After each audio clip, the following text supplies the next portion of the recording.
Mina olen Viljar Ilves ja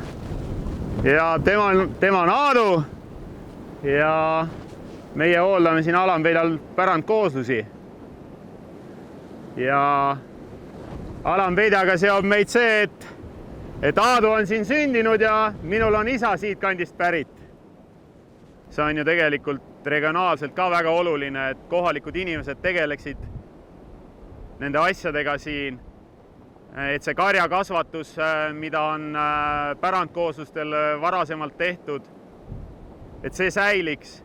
Ja kuna me ka täna teame, et loomadega hooldamine on ka just sellele elurikkusele hea, siis see on väga oluline aspekt, et selline traditsiooniline maahooldus oleks nagu jätkusuutlik ja jätkuks.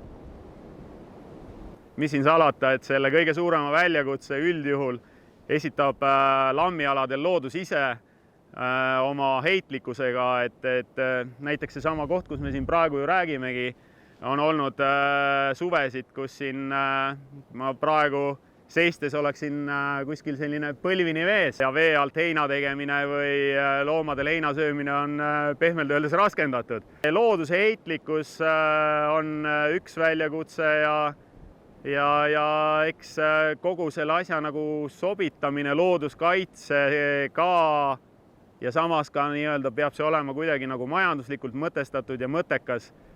Et eks see on nagu see tasakaalu punkt, mida tuleb siin nagu otsida. Mis seal nagu salata, et võib-olla lõppkokkuvõttes on tegelikult nii Keskkonnaameti kui ka Keskkonnaministeeriumiga tekkinud see võib-olla parem dialoog, mis on ka andnud natukene paindlikkust juurde võrreldes varasemate aastatega.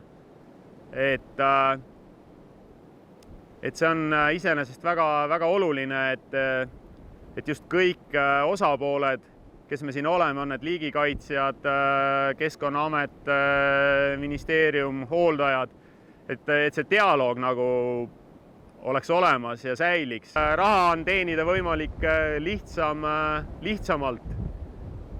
Aga kui sind huvitab see pärandkooslus ja liikide olemasolu ja säilimine, siis sellest nagu kindlasti rõõmu leiab päris palju, et kui sa näed, et sinu tehtud tööl on nagu tulemus. Eks me peame nagu võtma seda looduskeskkonda niimoodi kahesuguselt, et ühelt poolt me propageerime ühiskonnas seda loodust ja looduse kaitset ja teiselt poolt me peaksime nagu jätma selle ruumiga loodusele endale, et me lihtsalt nagu ei keskendu ainult sellele, et võtta kui hea koht, et siin on võimalik näha seda ja seda haruldast liiki ja lõpuks me võib-olla häirime sellega seda keskkonda samamoodi.